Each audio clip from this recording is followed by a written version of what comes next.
Abu qama eti lala jette manguddon teenya gaafa dura akana nutti dallu gaalaati jimaayyo feetan dhiyeenya kana ammoo jimaatu ijoo miidiyaa hawaasummaadhaati gamaaf gama dhaabbatanii jimaan halaali yookaan jimaan haraami waliin jedhu dhimma kana durallee akka malee ijoo miidiyaa hawaasummaa ta'uudhaan irraa dubbatamaatiin ture hanga ammaatti lamaa'iin walitti dhuftee dhimma kana furuu hin dandeenye ta'ullee garuu lamaa'iin argeedhaa koottaa dhimma jimaa kana bal'inaan irraa dubbanna akka itti haraama gootan isinilleen fidadhaatii koottaa nutilleen ragaa qabnu qopheeffannee isineenaa jechuun waliif baallamanee turan ta'ullee garuu dhimmi jimaadhaa hanga ammaatti furmaatan arganne amma warri jimaan haraami ju አንደኛ እስላምና ጫት የሚያገናኘው ነገር የለም ወር ሞቱማ ረቢ ጀላቲ ጂማን ሐራሚ ምት ሐራሚ ጎዲና ኡመተ ሐረርጌዳፍ መድ ዲነግዴ እን ጉዳኒ ፍነንገፋ ጂማል ቡናኦል ሁንዳኦል ዶላር ቢየከና ካፊቱ ጂማ በአንድ ቀን አናጠፋውም ይሄ ነገር ጂማን ነምኒ ገልገለ እንቀማ ጉያሞ ጂማ አራማ ጎድ ጂማን ቀበኛ ከኛ hanga namni qabu jirutti ni gurguran na waan fedhan hagidani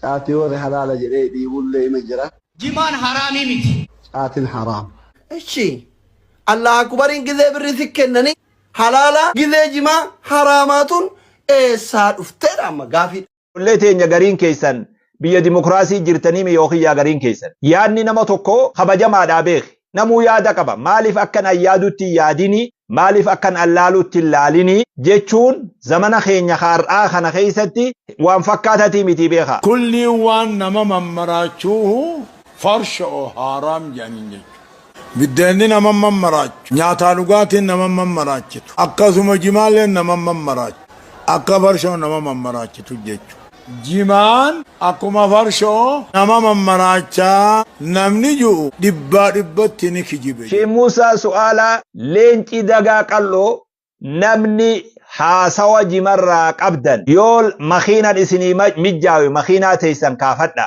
yoo xayyaaran isinii mijjaawe xayyaara keessan kaafadha gamtaan ulamaa'ii harargee bahaa qophaawee isin eegaa jira hootaaje reejarri hoottaa jechaa jira qilleensa kanarratti waa namaan hin cinqinaa walilleen hin cinqinaatu ti akka harargeetti qamaaneeti du'aa goona waan kiyya na ittilafee halaali abbaan tokko haram jechuun hin dandayu jimaa qamaanee du'aa godhuunii deemna nuti tana qabsoo jalaa hafuun teenyu kabajamtoota jaalatamtoota dhaggeeffattoota keenya mucaa boo'uudhaaf ka'ee jabbiin miilarra dhaabbatti jedhama makmaaksii harargeen dhimma jimaa isaa keessa fuuqotee bulaan qotatee ittiin baroota dheeraa jiraachaatiin ture kana irra sababa caanaa yookaan qaranni garagaraa itti baay'ateef jecha qotee bulaan jimaa isaarraa akka duritti galii argachaa hin jiru.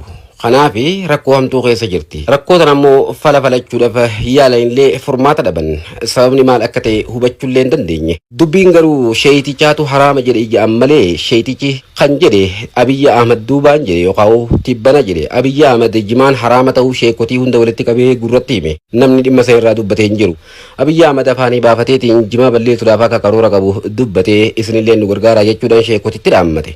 haa ta'u garuu sheeyitichi kun haraama waan jeef maaliif akka irratti duulamuutu nama dhiba በአንድ ቀን አናጠፋውም ይሄ ነገር ልምምዱ የቆየ ስለሆነ ግን አስቡበት waan kana yookaan jimaa kana guyyaa tokkoon hin balleessun sababni guyyaa tokkoon hin balleessineefillee zamana dheeraa uummataa wajjin wal fudhatee jiruuf guyyaa tokkoon balleessuu hin dandeenye አንደኛ እስላምና ጫት የሚያገናኘው ነገር የለም sababni itti yaaduu qabdaniif ammoo jimaa fi islaama yookaan uummata islaamaa wanni walitti fidu hin jirtu islaama biratti jimaan haraama akka ta'etti lafa kaa'aa waan kana namni irraa yaada kannatee dubbatee hin jiru waan kana mee waan inni irratti jedhe san balinaan gurra wal buufna kabajamtoota jaalatamtoota dhaggeeffattoota keenya qilleensa kanarratti waa namaan hin cinqinaa walilleen hin cinqinaatu ni dhumnaanu qamadii hin jirtu albuun hin jiru jimaa jiraami jimaa kana bal'ifnee dhaabbanneeti gurgurra shaayinallee qabuu barsiifnee akkana kunu karaa gabaabaa kana deemuu irra yoo khilaash fudhannee qabsaa'u nu barbaachise ni qabsoo hin harargeen jimaa kana akkasitti isinii galuu qaba jalaa hafuutiin amma warri jimaan haraami jiru hujjaan isaanii farshoodhaan wal fakkaataa jechuu isaanii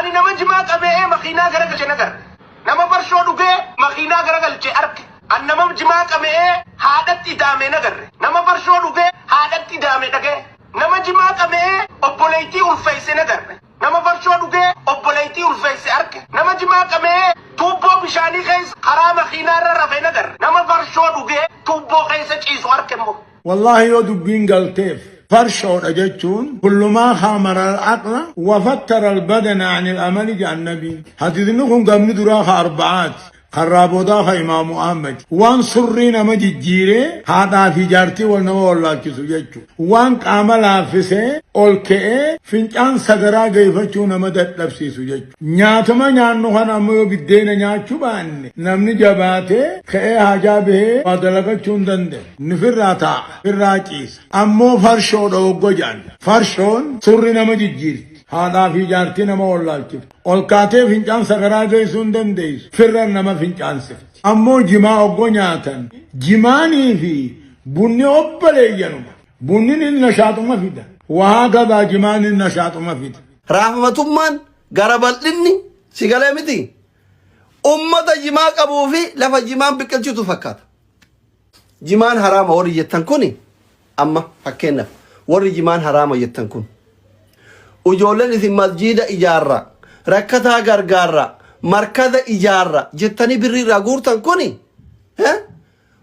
warra haadha abbaan isaa jimaa qotu warra birrii jimaa nyaateetiin guddate warra birrii jimaa nyaatee dhalate warra birrii jimaatiin biyyaa bahe akkamitti halaala godhattare birrii jaraa fudhachuu ishi haraama. Hindandamu birrii jaraatillee fudhachuun hin danda'amu maaliif jennaan eega wanta ka haraama godhan wanni sun guutumatti haraama taati jecha. Amma sanii miti dubbiin dhimma jimaa kana kagartee gizee namni tokko lafaa ka'ee yoo gartee jimaan haraami je yaa'iin dhaabbattu. Dhimmi jimaa kun waan beekuu qabdan jara keenya. Masalaan tun masalaa fiqiiti, masalaa ijtihaadaati. Duraan dursee awwalan qabxiin duraa nama gartee jimaan halaal je'ee arrafamuu qabu, ka jimaan haraam je'ees arrafamuu qabu. Maaliif masalaan tun masalaa fiqii ijtihaadaati. Ka haraami je'ee waan irra dhaabbatee haraami je'uu qaba. Ka halaali je'ee waan irra dhaabbatee halaali je'uu qaba akkasaatti.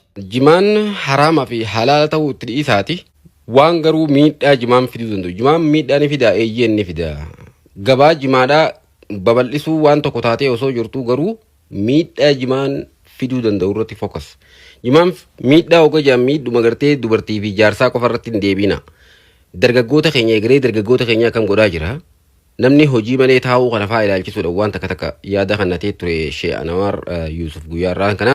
Hadan deessuudhaali jennaan jaarsi galee jaartiidhaali jechaa dhageessa moon dhageenya Oromoo. Bargaa makmaaksa Oromooti.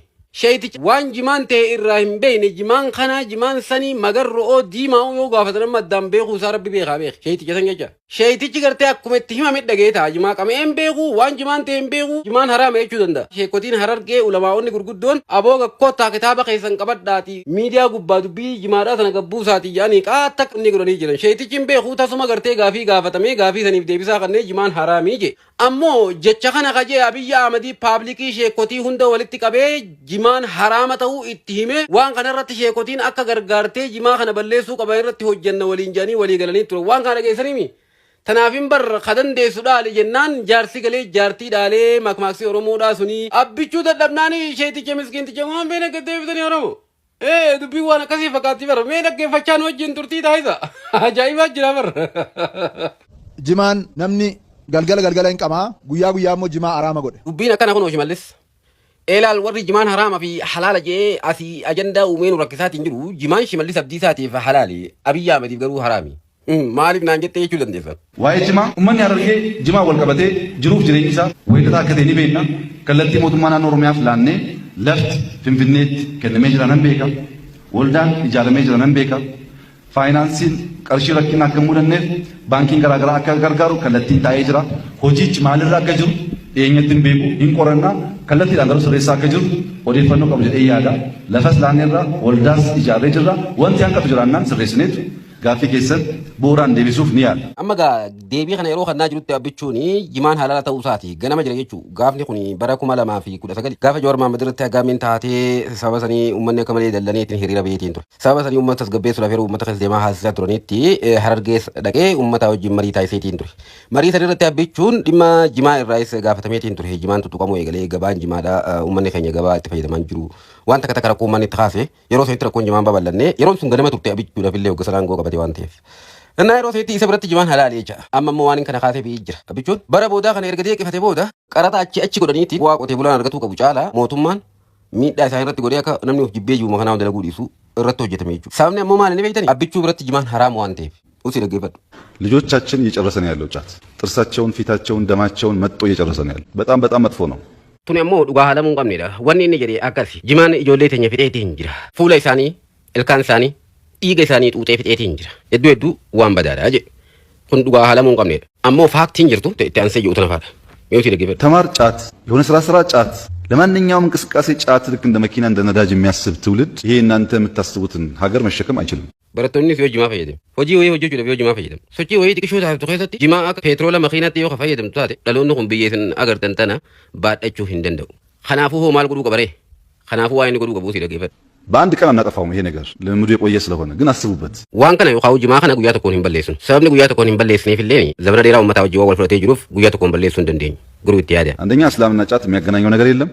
Sababni itti yaaduu qabdaniif ammoo jimaa fi islaamaa yookaan uummata islaamaa wanni walitti fidu hin jirtu. Islaama biratti jimaan haraam akka ta'etti lafa kaa'aa jechuudha. Akkas jee wanni inni deebiseef illee guyyaa san ulamaa'ii takka'uu sheekota biyyattii Itoophiyaati wajjin gaafii deebii godhee godinaalee Oromiyaa bakkoota garaagaraa irraa dhufanii uummanni Itoophiyaa bakka hedduurraa dhufanii kana keessaa namni Harargee ustaadni Harargeedhaa tokko ustaada Sheek Durri eenyu Durriiti.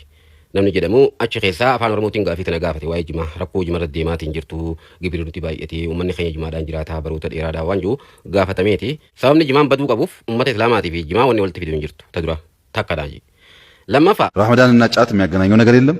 ሰው ዝም ብሎ ከእራት እስከ ሱር ካልቃመ ያልጾመ እየመሰለው እንደሱ ትክክል አይደለምና ቢታሰብበት ቢመከርበት ጥሩ ነው።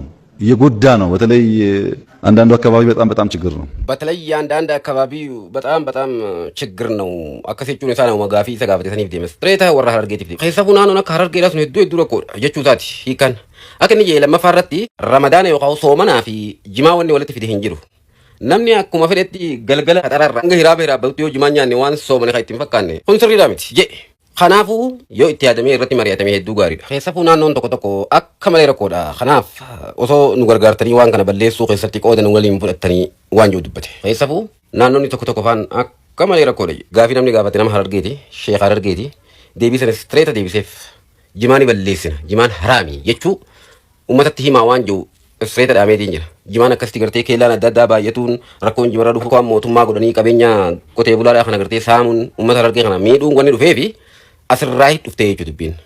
Gaafa jalqaba gaafatamus akka shimallis abdiisaa jee guyyaa gaafa ganamaa sana biyya amadiif halaal ture waa'ee jimaa irratti yaadamaa jirraa kun akkanas goonee jirraa babal'isuu irratti jirraa maarrillee akkas qopheessinee finfinneetti waan akkanaa goonee maal jee dubbatee ture.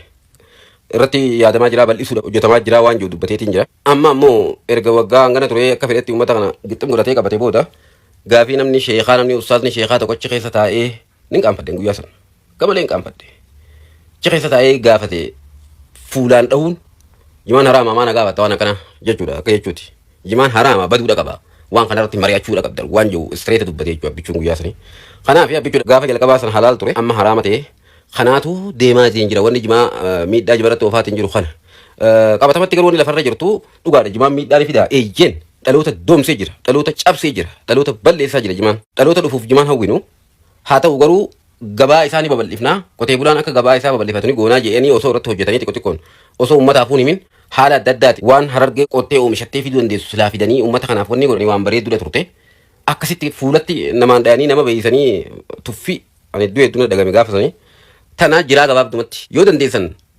hamanaamaan agartan kana hagachiiftanii ustaazonni faan gachiifnee manaamaan abbichuu argaa bullanuu jettan sun jechaadha. Yoo dandeessan namni gartee jimaa kanarra caanaa kaayee jimaa balleessuudhaaf karoora qabu Abiyyi Ahmadi malee ilaalla sheekutii sanii miti takka'uu sheekutii jimaan haraam jettee yaada kanatti miti jechuu keenya sababni illee Abiyyi Ahmadiitu sheekutii akkasitti walitti qabee waan kana balleessuu keessatti nu gargaara keessafuu naannoon takka akka malee rakkoodha jee dubbate waan kana balleessuu keessatti jimaa kana dhaloota irraa hambifnee dhaloonni kun gartee akka biyya tanaan deemuu danda'u godhuu keessatti nu gargaara jee isaatu sheekutii gorfate warri manaa waan arguu jechuudha sheekutiin teenya amma afaanumaan gartaa jimaan halaali yaaboo qabeenya uummata keenya jimaan haraamaa fi dhugaadha garuu jimaan haraamummaa wanni akkasitti akka farshoodha wal qixxeessanii haraama jansaan hin qabu jimaan haraamummaa takkatti hin qabu garuu miidhaa ilma namaa turan fida eeyyee miidhaa ni fide tokkoffaa miidhaan karaa inni fidu yeroo namaatu ni guba yeroo namaa ni guba dhaloota dhiiga xuuxee dhiiga ilmaan namaa keessaa xuuxee ilmi namaa namni jimaa qabu mee obboleeyyan kiyyaa dhugaa san dubbaddaatiif laala. Kanammoo akkamitti godha akkaataan jimaan waan kana itti godhu jimaa keessaa wanni gartee diraagaa apitoomotik diraag jedhamuu jira. Kana jechuun appitaayitii cufa. Ilmi namaa yeroo jimaa qabamu appitaayitiin isaanii cufama nyaata hin danda'u. Fakkeenyaaf namni yeroo mata kafaa nyaatee oola. Si galtee yeroo mata qofa nyaatee oola namni. Hanqina nyaataatiif qaamni kan kee akka saaxilamu si godha gama biraatiin. namni hoggaa hunda jimaa taa'ee nyaataa oolu jechuudha. Miidhaadha moo miidhaadhaa miti? Miidhaa. Tun immoo parsantii dhibba. Parsantii dhibbatu waan mirkaneeffatame jechuudha. Akka gartee jimaan gartee waan gartee akka namni nyaata hin jaalanne takka nyaata akka nama cufu. Nyaanni akka nama cufu haa godhu waan godhuuf keessaa qaba. Wanni kun miidhaadha ilma namaatiif dhugaadha. Deeggaramuu hin qabu. Bakka nyaataa buufanna jee namni gartee nyaata faashaa godhuudhaaf sababa rakkinaati irraa yeroo ammaan kana yoo itti fayyadaman fa'aan hin beeku malee dhaloota dhufuuf garuu jimaan hawwinaa isin.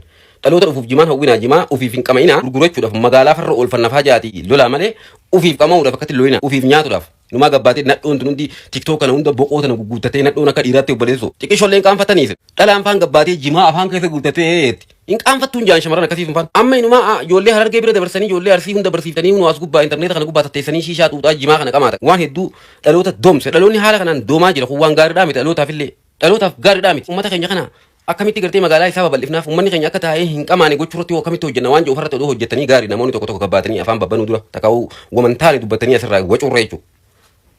Sheekotiin ammaan tana jimaan halaal isin jechaa jirtu kun jimaa akka ati qamaatu hin feetu. Jimaan halaal ta'ullee jimaa akka teessee qamaatee yeroo tante jimarratti gubduu fi dubraa fi dardarri wal keessa seenii akkasitti jimaa cafaqatuun waan akkana aadaan taane aadaa fokkattuudha. Darasoonni jimaatti hin dhiyaatina jettee darasaa gorsaa jimaan halaal isin jetti sheekotiin. Hubadhu gaanta.